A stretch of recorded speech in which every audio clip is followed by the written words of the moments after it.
All right, we are doing back-to-back days here, back-to-back workouts.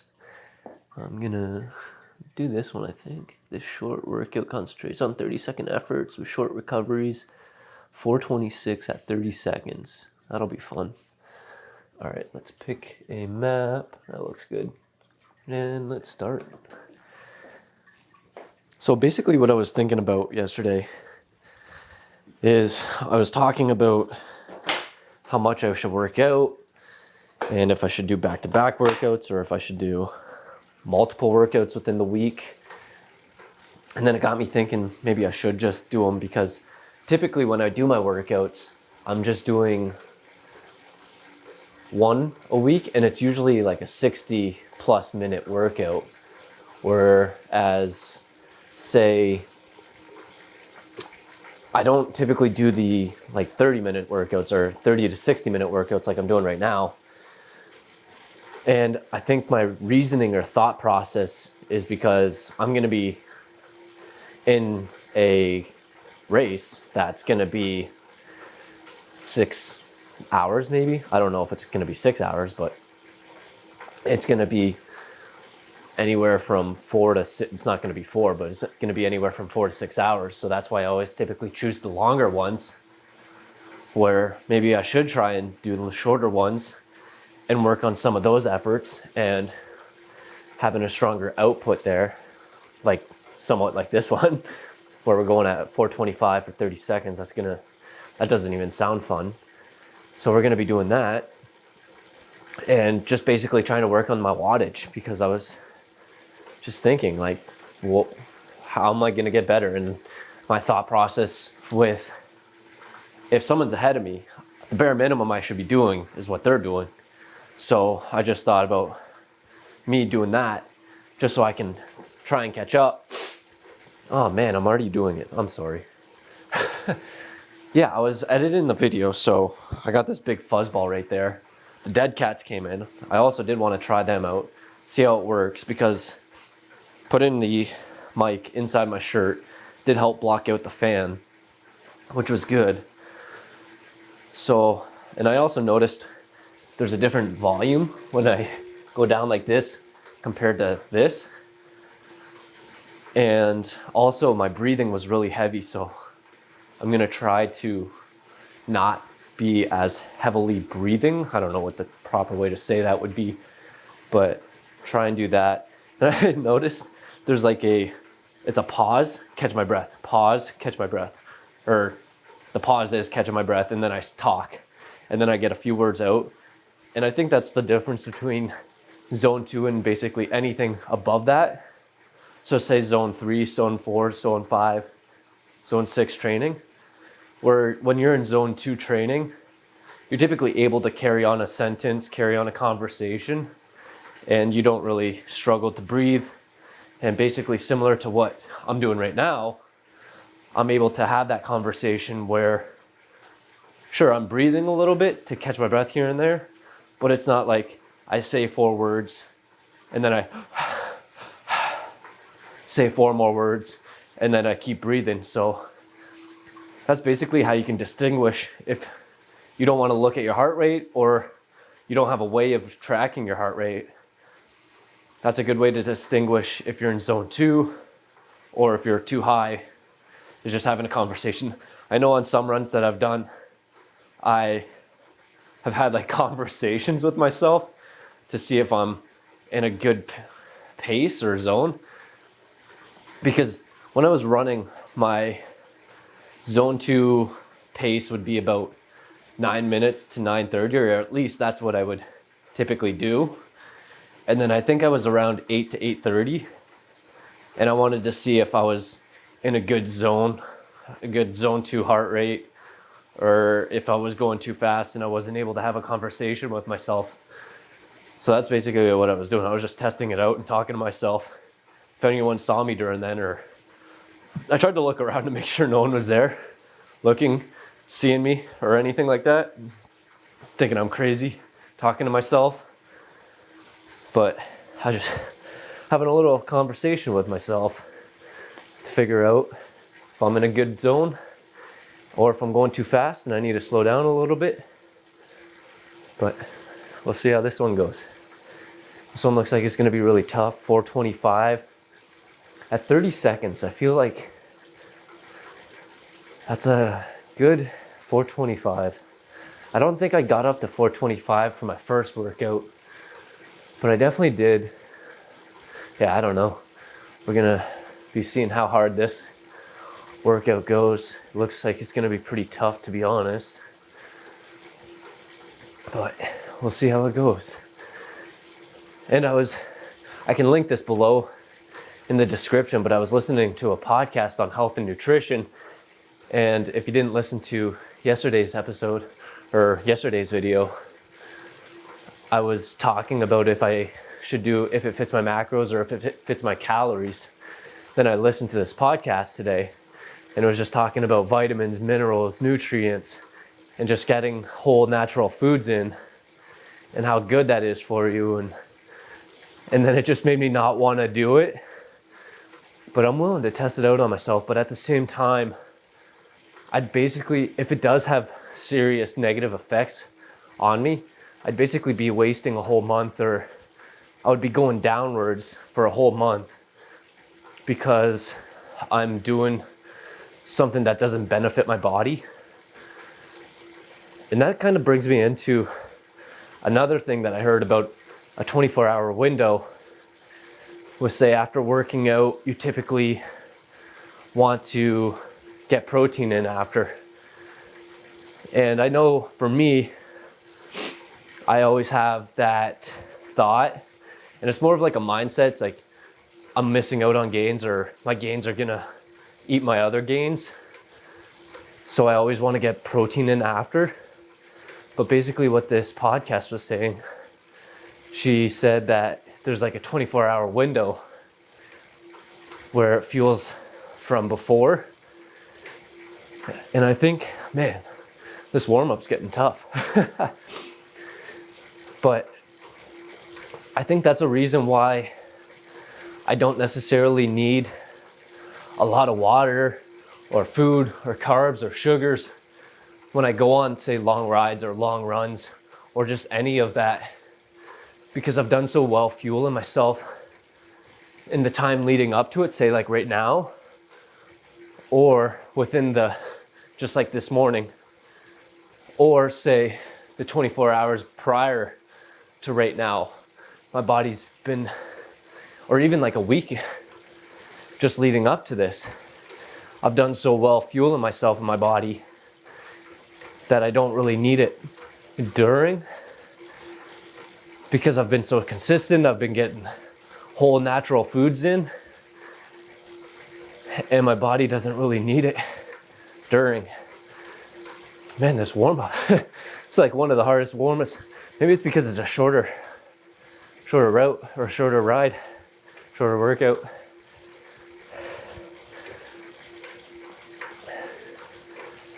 But yeah, if I look at today, I haven't eaten much. All right, we got the first one coming up. I'm gonna try to not breathe as hard, but we'll see how it goes for 30 seconds.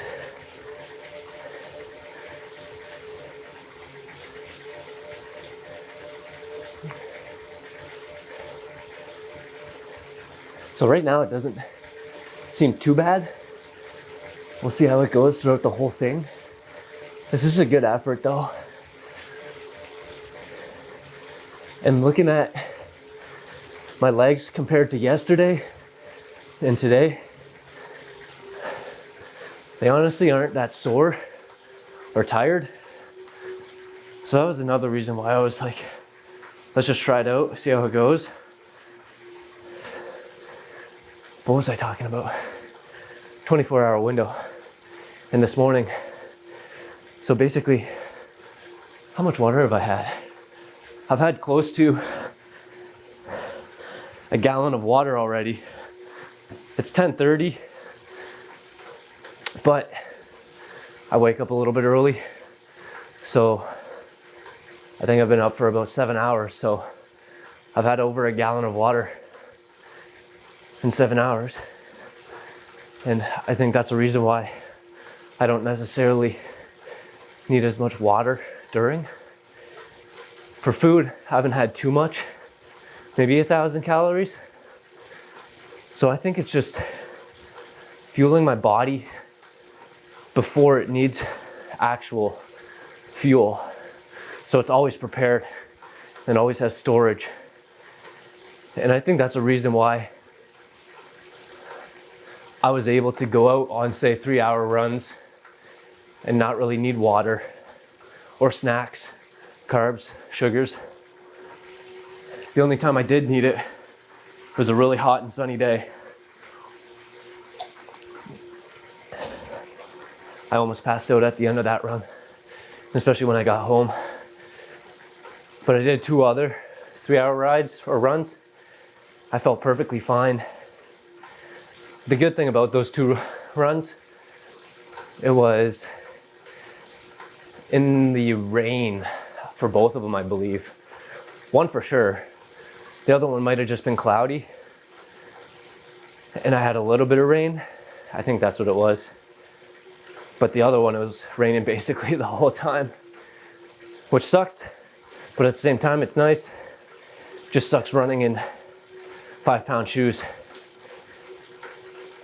So I think that's one huge area that I might do really well compared to other people when they say I don't eat enough or drink enough before, but they might not consider what I've had prior or before I actually go out and do it.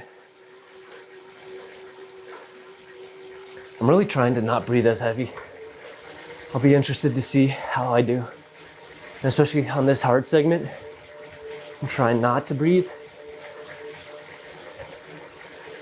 5.8 watts per kilogram.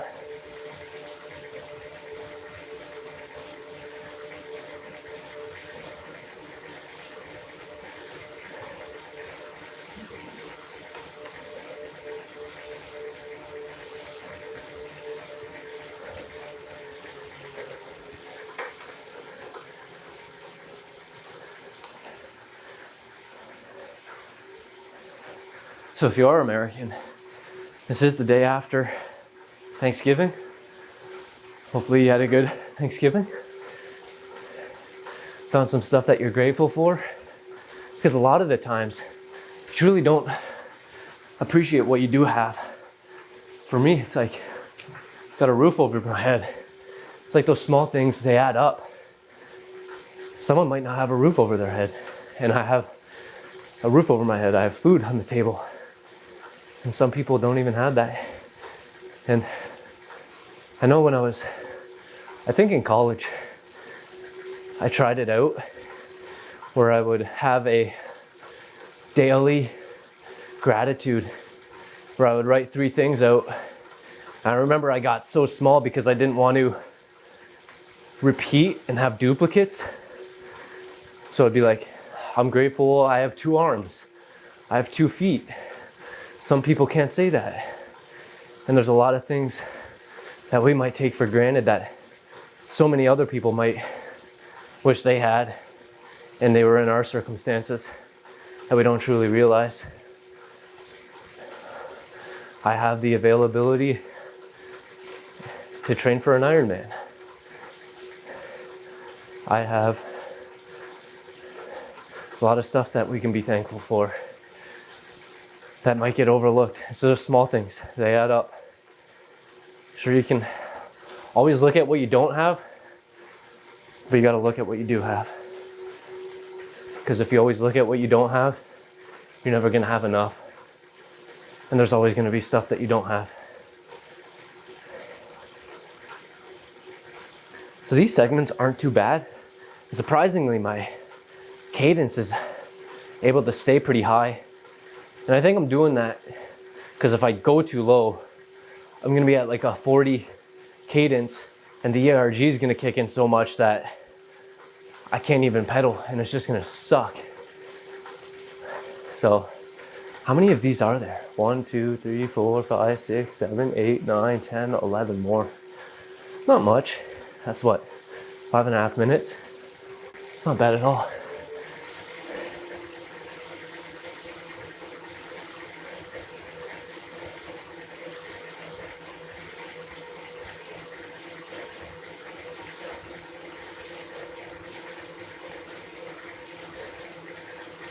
115 cadence, 110. I wonder if I'm gonna be able to keep that up for the whole time.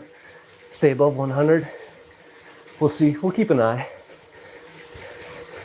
I don't think I will, especially dying out right now. Yeah, that'll be tough. Especially because each segment of my break gets shorter and shorter. My last segment for a break is 150. So I'm gonna have even less time to recover. But that'll be on the very last one. So then I don't have anything after that. Which goes into what I was talking about yesterday, where am I leaving stuff on the court where I could have gone harder and I have more energy.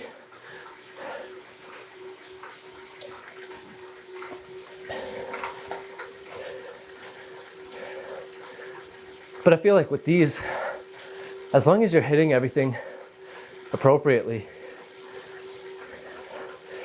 then that's all you can really do. Especially because it automatically adjusts. So if I want to go harder, it doesn't even allow me because I have to stay at that wattage. It would just ease the tension. So if I were to pedal faster right now, my cadence would go up, but the wattage would stay the same.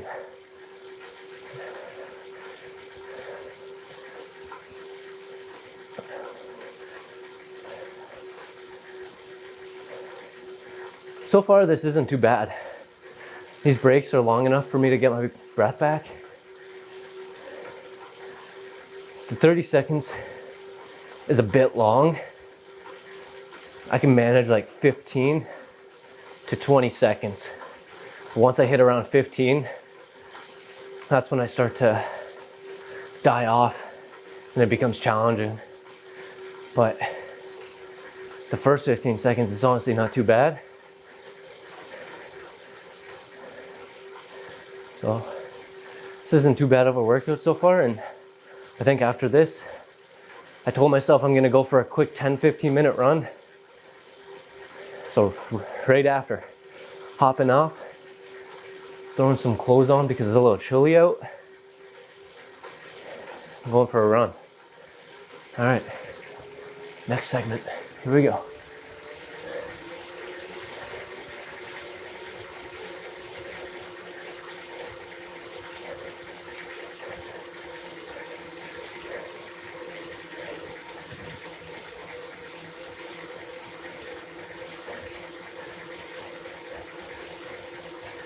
Yeah, see, I'm dead right now. Just gotta push through to the end.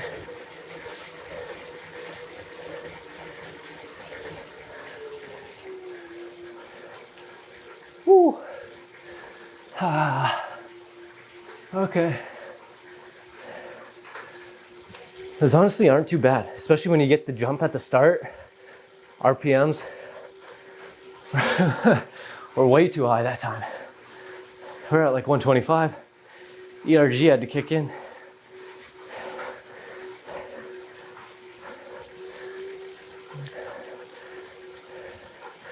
But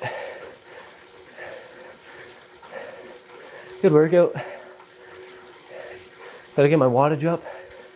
That's the main goal with this. I don't know if there's specific types of workouts to do to increase your wattage or what's best. That's another reason why I decided to do another workout today, because I could have just went for a regular stroll, but is that really gonna help increase my wattage? Or I'm just not trying, I'm just going out for a ride. And that's what I was thinking about, where if you have the endurance, you should focus on speed. But then I told my cousin that, and he believes it's the opposite, where you should do speed first and then endurance. But I don't know, because if I want to get faster for a longer distance, I first need to have the endurance to be able to maintain that speed. And then once I have the endurance, then focus on the speed. to be able to increase it. And that's one thing I plan on doing a lot more, is doing shorter speed workouts.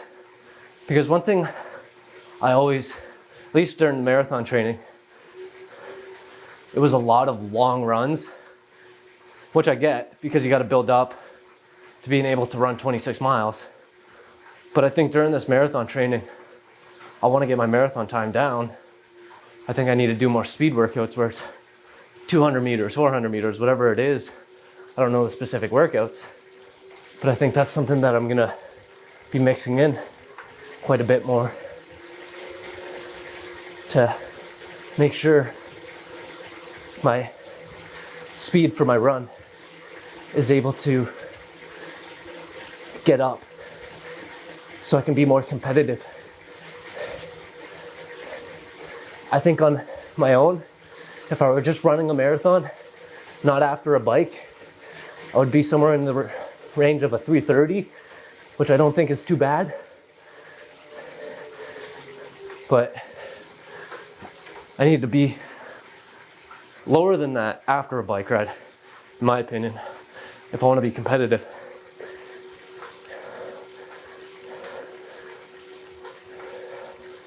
So I need both speed and endurance. But we still have a long ways to go.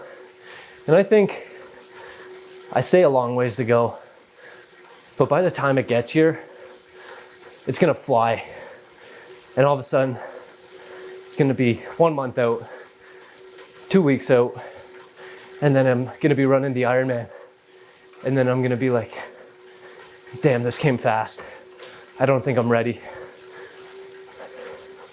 So that's why it's trying to make sure you're maximizing every single day to be able to get and push yourself and not waste it. And having that urgency.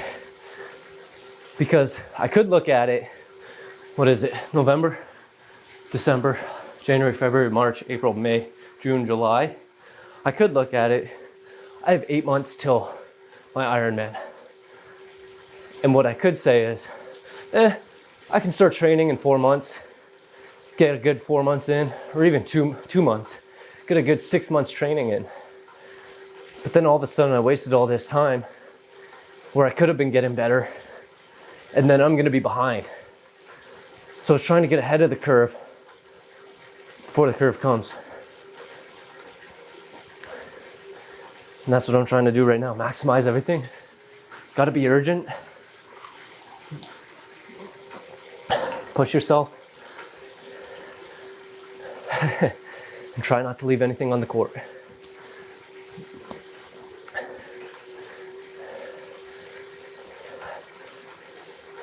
All right, where are we at? I think we're just over halfway. Not bad. Feeling decent. These 30 seconds aren't too bad. Just like I said, last 10 to 15 seconds really suck.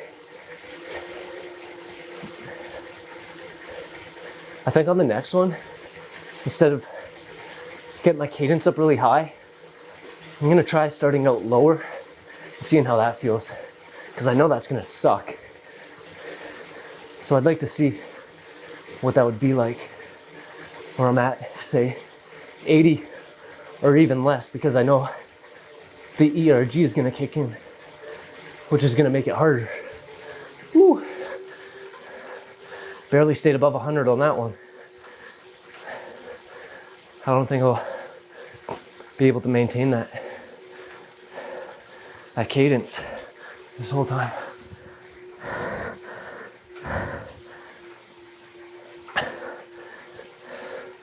So funny story. Yesterday I was talking about shopping to buy stuff for Christmas, for Black Friday deals, and they didn't have it shipped to Canada. I looked again today, and all of a sudden they have availability for it to ship to Canada. Wild.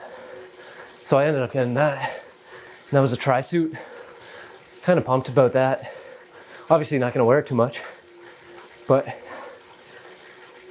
just more equipment. It's cool. And I'm looking at getting a bib, because apparently that is more comfortable. Not sure how or why. That's just what I heard. So be getting that. That's out of stock right now. So I gotta wait till that gets in stock. And then buy that.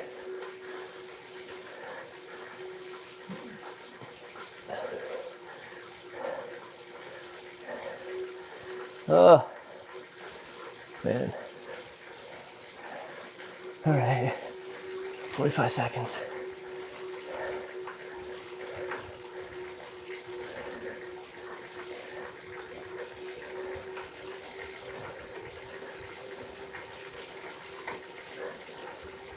So like I was saying, how I'm going out for a run after this.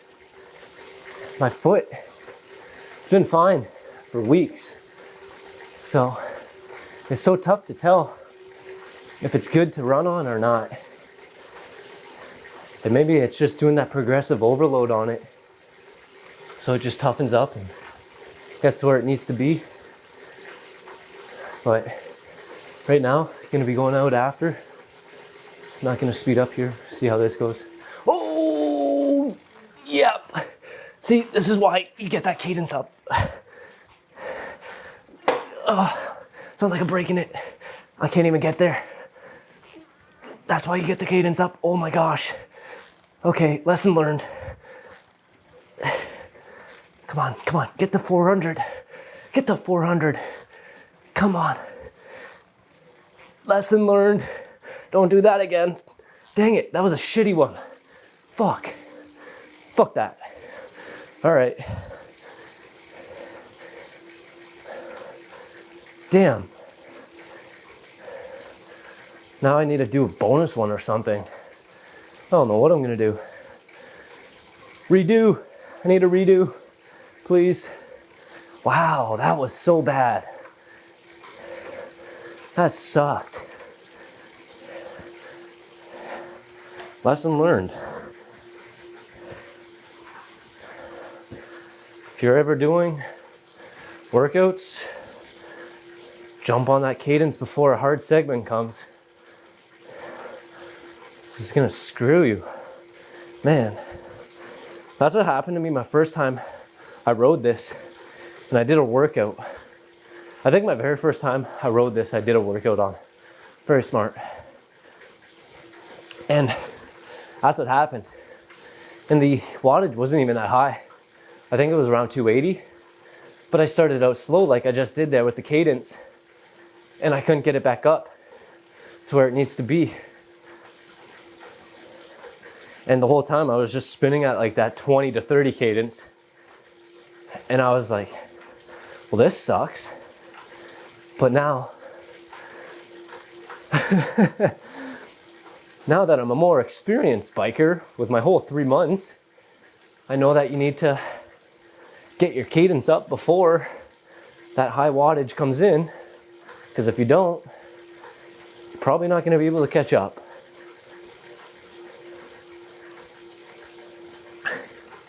Man, that sucks.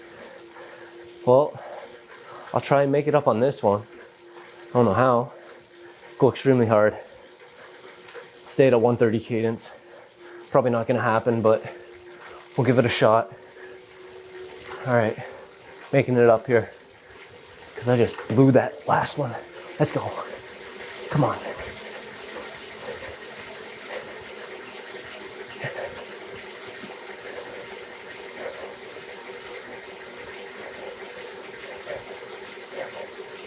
$140, $130, stay up there.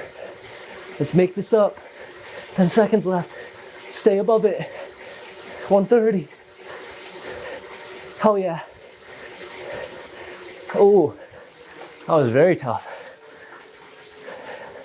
See, that's the crazy thing with the ERG.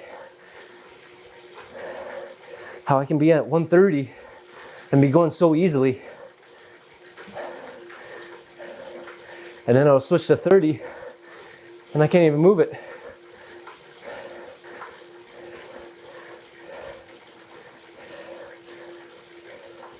Which one do I think was harder?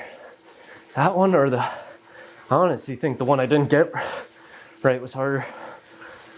because I couldn't even move it, and I didn't even hit my wattage, which really pisses me off, because now I failed that one.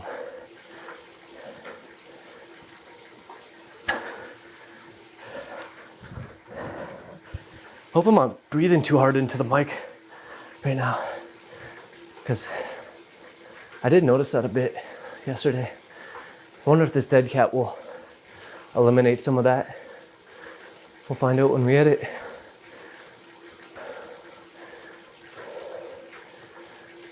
One, two, three, four more left. Not bad. This honestly wasn't too bad of a workout.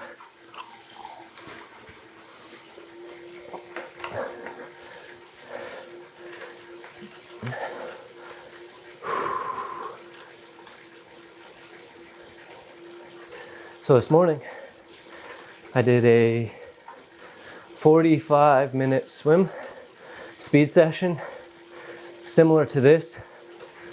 I really like the speed workouts because it has the designated rest breaks in it.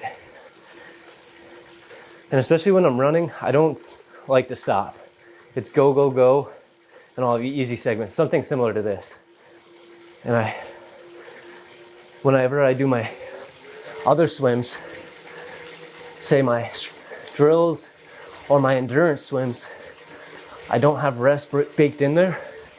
I just try to go back and forth.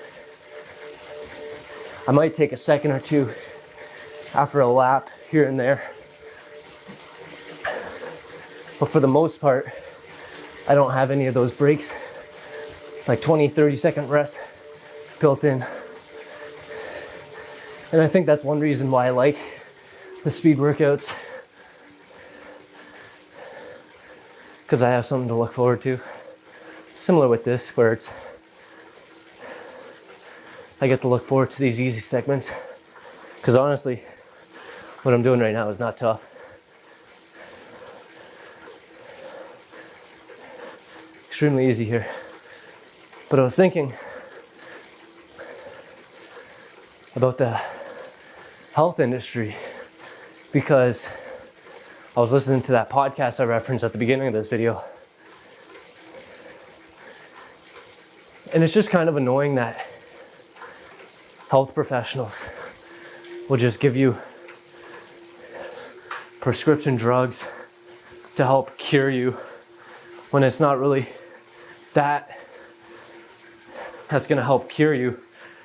When something as simple as changing up your diet, your lifestyle, what you're doing, might be a much better decision to help clean you up, whatever symptoms you might have. I know at the same time, we're all different, and one thing might not work for the other person, but there's no money in that. So they don't tell people to do this or do that, because the health industry can't make money if they're just saying, eat healthy, eat foods, eat whole foods, eat natural foods. And instead they just prescribe medication. I think the worst part is, if you truly think about it, they basically create salespeople with the schooling that they do. And they say, this is what you gotta do. They have these symptoms, give them this. And I'm not necessarily bashing health professionals and doctors, because what they do is invaluable to society, extremely beneficial. It's just a system that we've created is what I don't like. Like the whole schooling system, I don't like.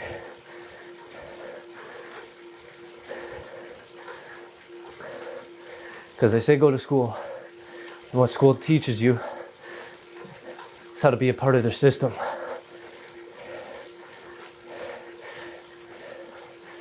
Not how to do essential stuff to help make you a thriving member of society.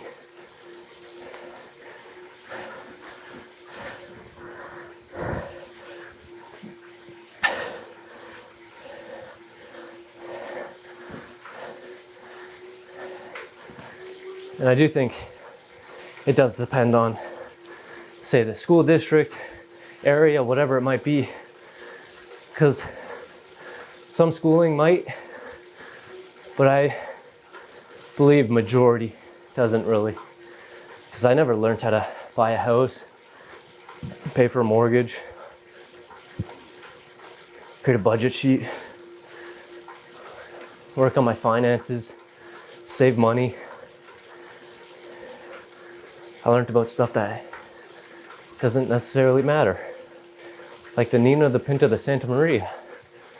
Because who knows when I'm gonna have to talk about that in my life. But it's vital for us to learn. Because if I ever feel like sailing across the ocean on 3 boats, I know what to name them.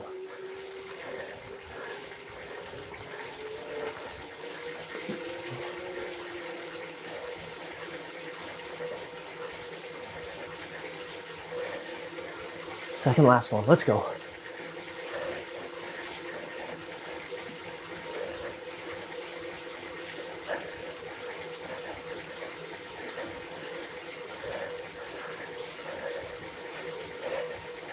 I'm still really mad that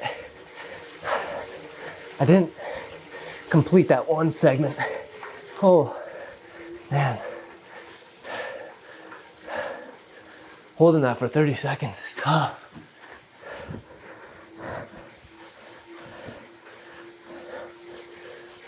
One more.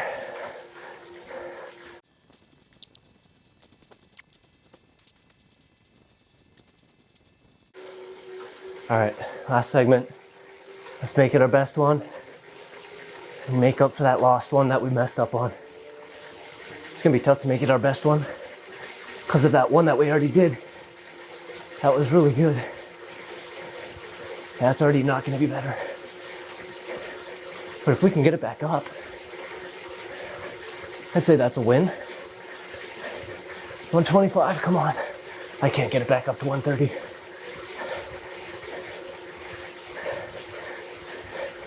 Saying about 120 still good.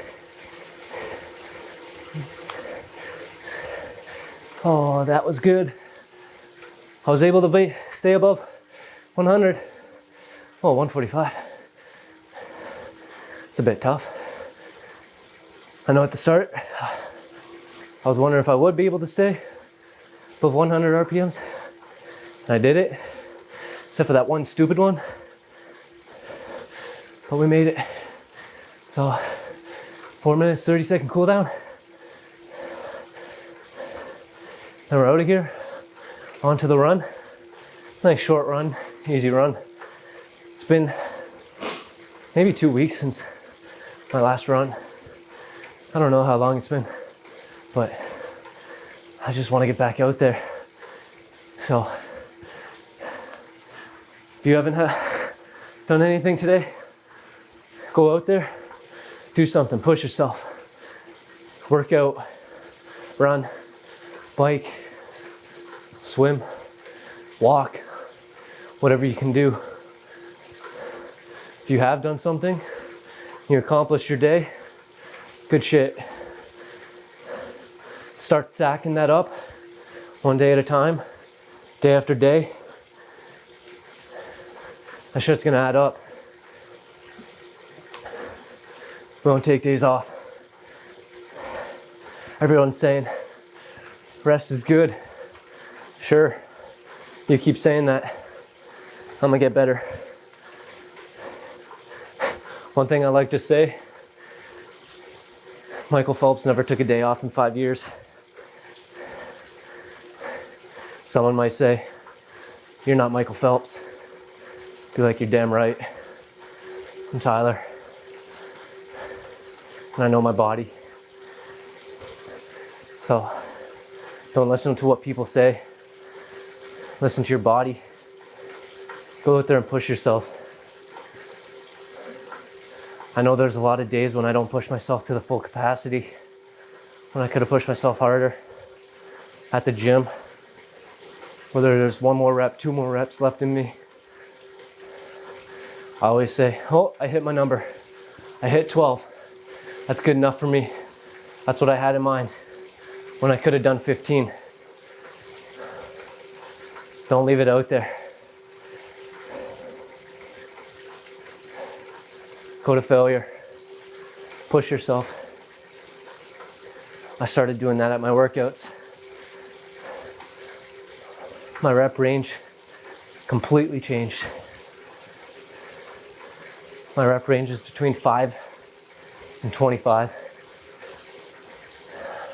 I don't have a number I want to hit. My number is failure. If I'm not failing, that either means I can go up in weight or my break was too long. Or I didn't push myself on the set before. Either or, we readjust and revalue, make some adjustments, go up in weight, then we hit that failure. If we still don't hit that failure, keep going up. Go up in reps, go up in weight.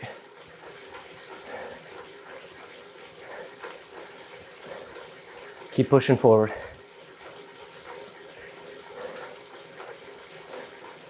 I think that's one thing that I actually struggled with the gym, because I never really had a goal in mind. It was just, I'm just working out. I like it. I enjoy it. I never really pushed myself to failure or whatever it was. I would just do it because that's what I would do, because I enjoyed it. And then once I signed up for a marathon, signed up for an Ironman, everything started changing. I had goals to chase.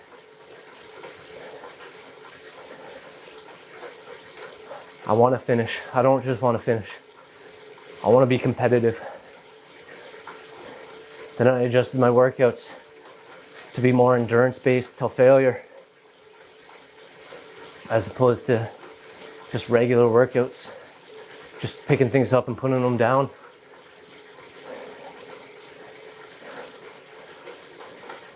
Now I have goals to chase here for Ironmans. I need to get better at swimming. I need to get better at running. I need to get better at biking. What do I got to do to get there? This is one of those things I got to do. So go out there, push yourself one day at a time. Don't focus on what you have in the future, just today.